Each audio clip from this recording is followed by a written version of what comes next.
Welcome to the December edition of the Beloit Today Show. I'm Pam Lathrop, And I'm Beth Jacobson. and we have an exciting show for you. Even though it's winter, technically not quite yet, but even though it's December, there's still a lot of things going on in the city. And with the exception of Henry Avenue, we're happy that all of our road construction projects are complete. And as of the date of this show, there is no snow on the ground just yet. But we would like to talk a little bit about that. And who are you going to be interviewing today? Today I'm going to interview Sergeant Molland, and he's going to tell us about a booze and belts program that the police department got a grant through the state for, essentially encouraging drivers to drive safely with their seatbelts on and sober. And they're going to increase enforcement around the holidays, but certainly they always encourage residents to drive safely every day of the week. Of course. And I will be interviewing Deputy Chief Bruce Hedrington to talk a little bit about the wreath that's on the main fire station, just to tell a little bit of history and why we have that there, what kind of reminders that is. And then who will you be with? I'm also interviewing Andy Hill, our project engineer and solar panel guru. He knows a lot more about it than I do, and it's very exciting. The project is, although it's December, it's just completing installation on our roof at City Hall, so we're very excited for that. That is exciting. It's been fun to see the progress. Yes, and I think that you have some a fun interview after that. Well, I do, and it is yet to be determined if you will actually see me in my ice skates, but we are going to head out to the Telfer Park Ice Arena to talk with Spencer Wade about some of the winter activities, so stand by. Yes, we have an exciting show today. Thank you.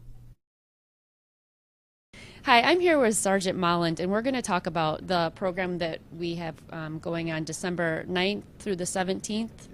And it's the Booze and Belts program. And first I'll introduce Sergeant Molland. And can you tell us how long have you been on the force? I've been with the Beloit Police Department since February of 1997, so approximately 14 years. And then we were talking earlier about this, and you recently took over this, well, maybe not even recently, took over the Booze and Belts. We do this, it's an annual program that we do. Yes, and I've been doing the alcohol enforcement grant for approximately 8 years. Interesting, 8 years, that's a long time. So right now we're in the booking room, and this is where you'll end up if you get arrested for drinking and driving. But this is a two-part program. Can you tell us why it's Booze and Belts? The reason why it's Booze and Belts is that it's a campaign to, one, educate the public that you shouldn't be drinking and driving and that you should be wearing your seatbelt. And then the other part of that is to increase enforcement action out there, where we're going to have a lot more officers out there conducting enforcement on drunk driving and targeting people that are not wearing their seatbelts. So this is can you talk a little bit about the funding? It's a state-funded program, and we put additional officers on the street. Can you talk about where the money comes from and then how it gets distributed to the city? Yeah, the federal government gives the state of Wisconsin so much money, and then what the state of Wisconsin does is that they review all the traffic accidents in each county, and then they disseminate the money based on the number of accidents, the number of injuries, those accidents that are alcohol related, and then they determine how much money each county is going to get. And last year, the city of Beloit, for the alcohol grant, received $35,000. So the $35,000 is spent on overtime for our officers to enforce over this 2-week period or week and a half period, to enforce specifically seatbelt violations and drunk driving. That's correct.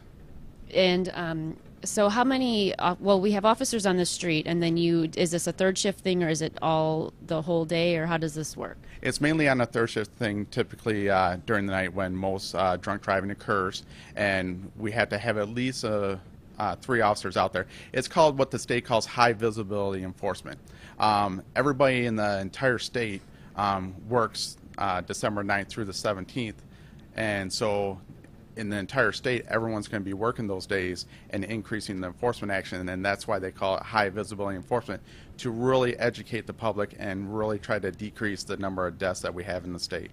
So if we're out on third shift in the next 2 weeks, essentially you should be able to see a police officer as you're driving by, assuming they're not arresting anybody at the time. And that is correct. And is there anything else about the program? I know I was reading in your press release that there were 40,000 deaths. I think that's what it was. What are those numbers? Last year there was 40,000 convictions for OWI for drunk driving last year in the state of Wisconsin.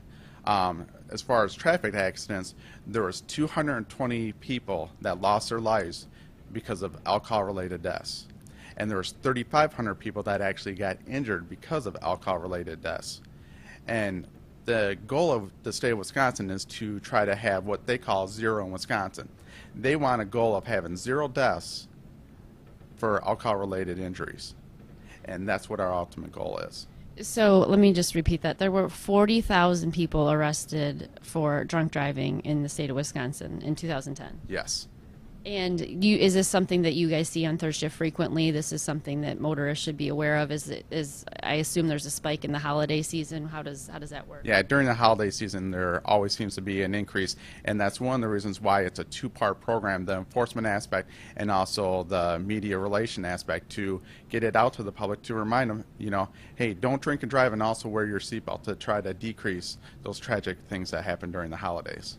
And certainly you would, not just because we're getting this grant, but certainly we encourage our residents to be safe year-round, wear your seatbelt all the time, never drunk drive. Yes, part of the grant money actually goes throughout the entire year, and you'll see the alcohol grant and the click it or ticket grant run throughout the entire year, where you'll see more high visibility enforcement through the entire year now. Well, great. I think it's a fantastic program. And is there anything else you want our residents to know about the holiday season? No, have a happy holiday season, and please don't drink and drive, and please wear your seatbelt.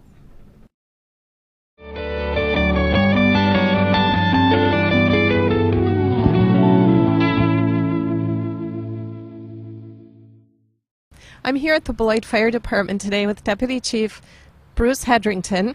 The wreath behind us is more than just a nod to the holidays. It has special significance for the firefighters and really the citizens of Beloit. So Deputy Chief Hedrington is going to give us a little history behind the wreath today. Thanks for being with us. Thanks, Pam. Glad to be here. The wreath has great significance. For over 30 years, the fire department has been placing this wreath in front of our headquarters station to remind the public to be safe, not only during the holidays, but throughout the year. You see that we're trying to keep the wreath green. That's the significant part about a wreath, is green. You'll see a red light here also. That is a significant thing because that reminds us that there has been fires in the city. And to be fire safe with everything you do with Christmas decorations and appliances and such. Now, you say that there's significance with the red lights, signifying that there have been fires in Beloit, not necessarily holiday-related fires, correct? Correct. The bulbs were changed some years ago to reflect all fires, to remind the people of Beloit that it should be at the forefront. It used to be where every time a Christmas decoration fire was had in the city, it would be a red bulb, but we changed that, again, some 30 years ago to remind them that fire occurs all the time, not just during the Christmas season. What are some specific holiday tips? I mean, how many electrical cords can you put into an outlet? One. Let's stay with one. You're right. The overloaded electrical sockets are probably the most dangerous thing we can do. Everybody wants to get that last strand of lights across their buildings or the houses and make it look very festive, but you have to stay within the working relationship with the lights and the electricity according to the manufacturer's specifications. So other suggestions would be to keep the paper wrappings away from the lights and the electricity. Oh, correct. The fireplace, always open flame. Stay away from that. Always. And then again, with the real trees, keep them watered. We're not finding much of that anymore. People are very cognizant of the fact to keep the real tree watered. Now, obviously, in the old days, they used to put candles on trees, which pretty much people don't do anymore. And some of the LED lights do burn a little bit cooler, right? Oh, correct. LED lights are the way to go. Even the twinkle lights that use, not the old type bulb we have here for demonstration purposes, but yes, the LED lights are definitely the way to go. They are cool. Now, obviously, we're in the winter season. It's a beautiful day here today. We aren't dealing with any snow or battling the winds, but we do want to talk a little bit about winter safety and winter preparation also, right? Yes, we do.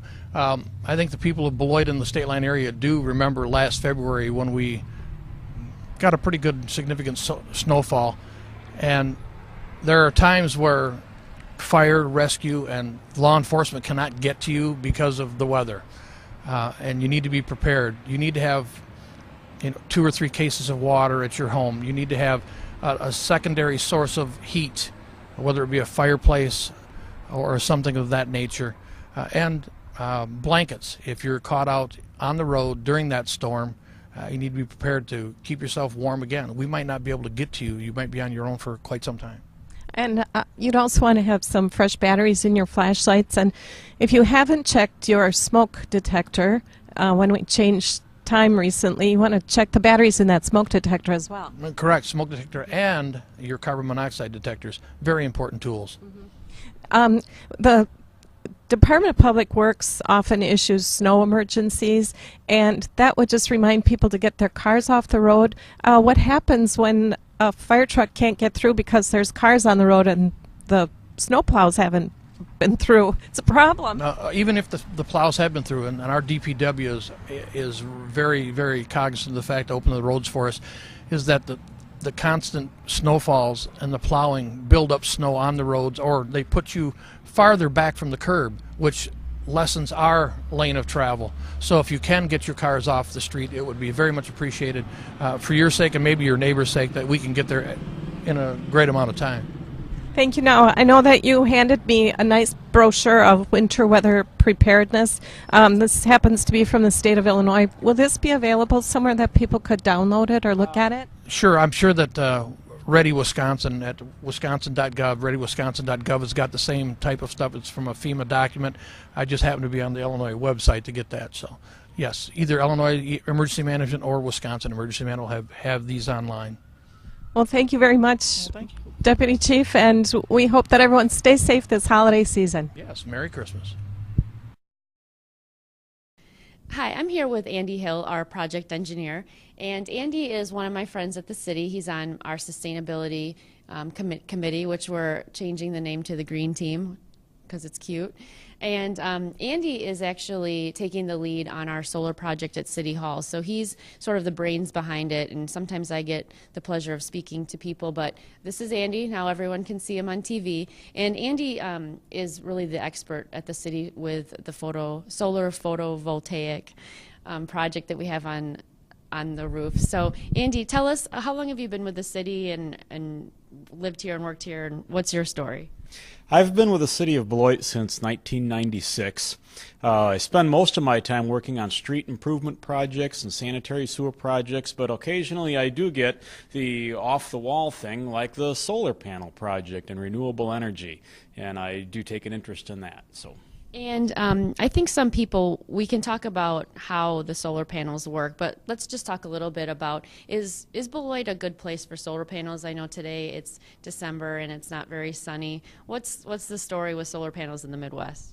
Solar panels can be used everywhere, whether they're in the suns of the Arizona desert or up here in South Beloit and Janesville area. There are some installations in Rockford, there's some installations in Madison, and they're all successful wherever they're used. Of course, the sun's power is stronger, closer to the equator, but it's certainly a doable technology here as well. And from what I understand, I saw there was a crane outside City Hall a couple of weeks ago. Can you give us an update on the solar project at City Hall? Are all of the solar panels installed? They are all installed. The crane was there for just a few hours one morning, and they brought all 125 panels and all of the racking equipment up on the roof at one time. Over the past 3 weeks, they've been wiring them, connecting them, anchoring them down, and getting all of the completion of the wiring system in place. So how many panels do we have again? I know you just... There's 125 panels. And the panels are not visible from City Hall if you are in the parking lot, but they are in fact on top of the police department. Is that where they are? They're on top of the police department, and they're also over the main roof of the first floor area. If you're in the intersection back near the McDonald's, you can actually see the panels on the roof However, unless you know what you're looking for, you may not recognize them. Also, if you're in the parking lot back near the roundabout, you can just glimpse the panels as well. But you do have to look for these. They're blue in color, and you can see a little bit of them. Now, I know that the City Hall staff had some concerns about the roof, and it's flat, and are you going to penetrate the roof? Can you just clear up any questions we have about the roof, and did we, in fact, drill it into the roof? There are no anchors that drill directly into the roof. The entire system is anchored by weight alone. So each one of the panels has a tray that contains a concrete block, and the mass of that concrete keeps the panels from blowing off the roof. I know that the Sustainability Committee is very excited about the new panels that are going to be on the roof. Can you just tell us in sort of layman's terms, how do the panels convert the sun into energy? And keep in mind, we're not engineers. Most of it happens inside the the panel itself. These are silicon panels, and when they are struck by the sun, they generate current directly. And that current comes out of two wires on the back of the panel and basically plugs right into City Hall. And so then the energy comes from the solar panels, and then we tap it. It transfers into City Hall, and it's supplementing our energy, or how are we utilizing the energy that's being created by the solar panels? The power comes right into the main power panel for the city of Beloit. And the two sources of power from Alliant Energy and then from the solar panels just seamlessly merge. And because the needs of City Hall will always exceed the capacity output of the panels, this will simply be a supplementary energy source, and we're expecting it to meet approximately 8% of the total demand at City Hall. Well, that's great. I appreciate your help with the project and doing the staff report. And this is a very interesting project that the city is very excited about. And Andy's also going to give us a little bit more information about specifically how it works in just a minute.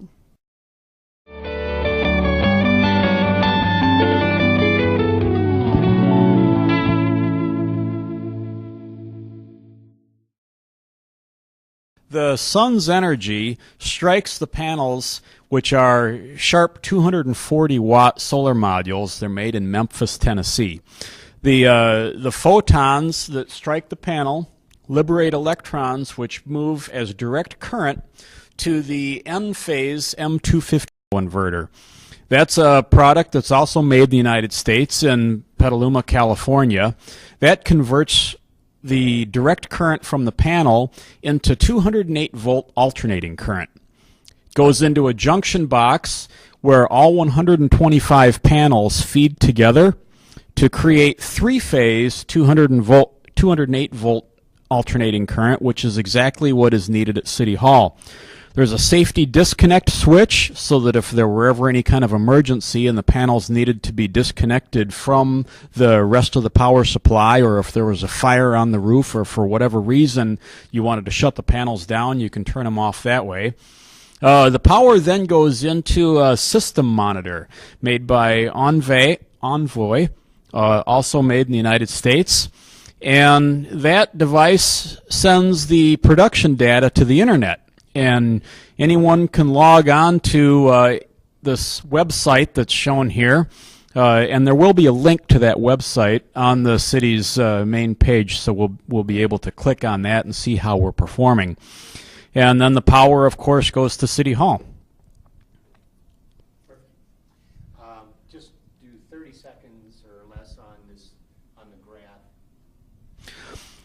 Although the panels put out 240 watts, they're rated at that for optimal sun capture power, which is 1,000 watts per meter squared of direct solar radiation.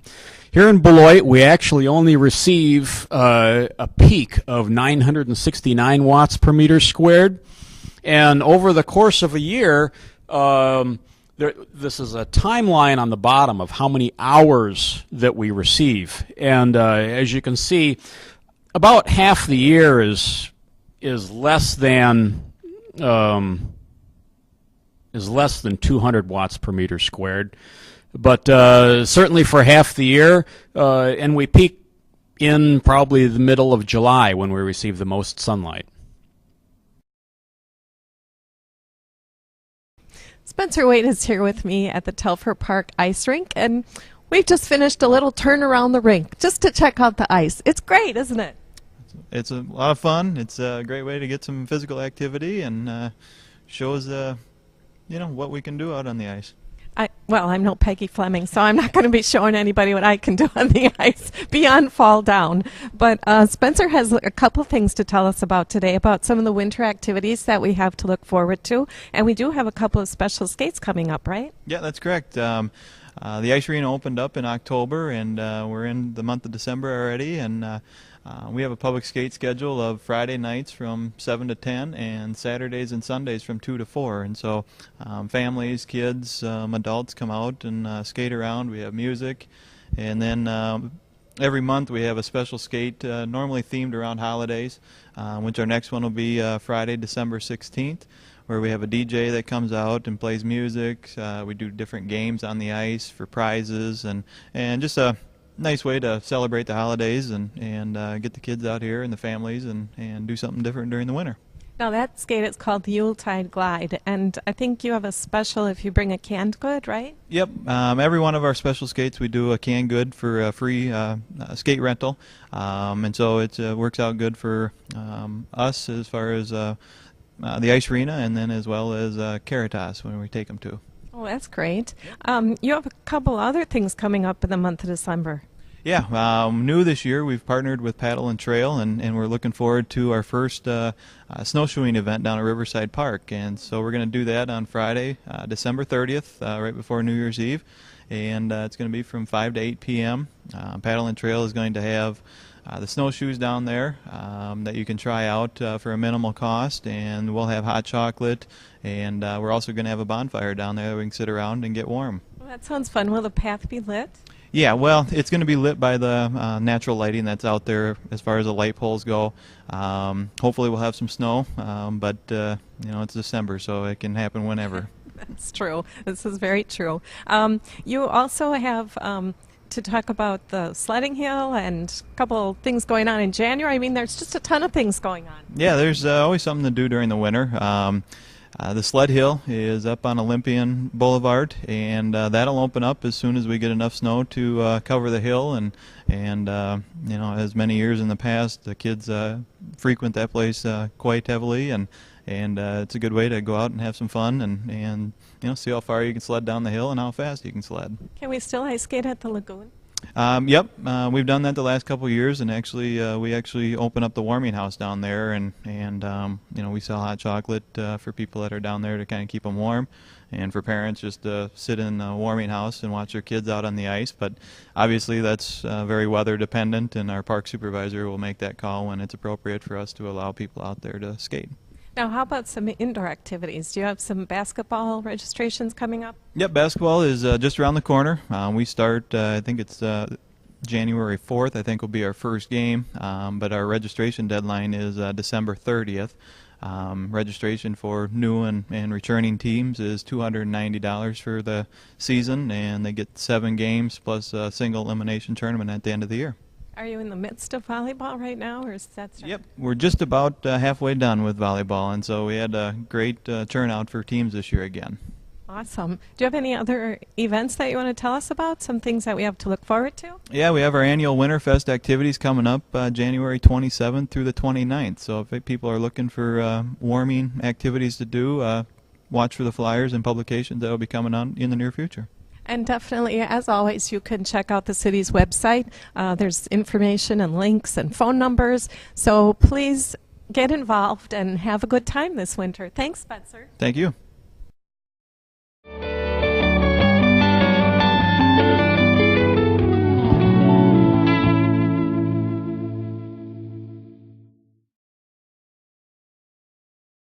Well, that concludes our December edition of the Beloit Today show.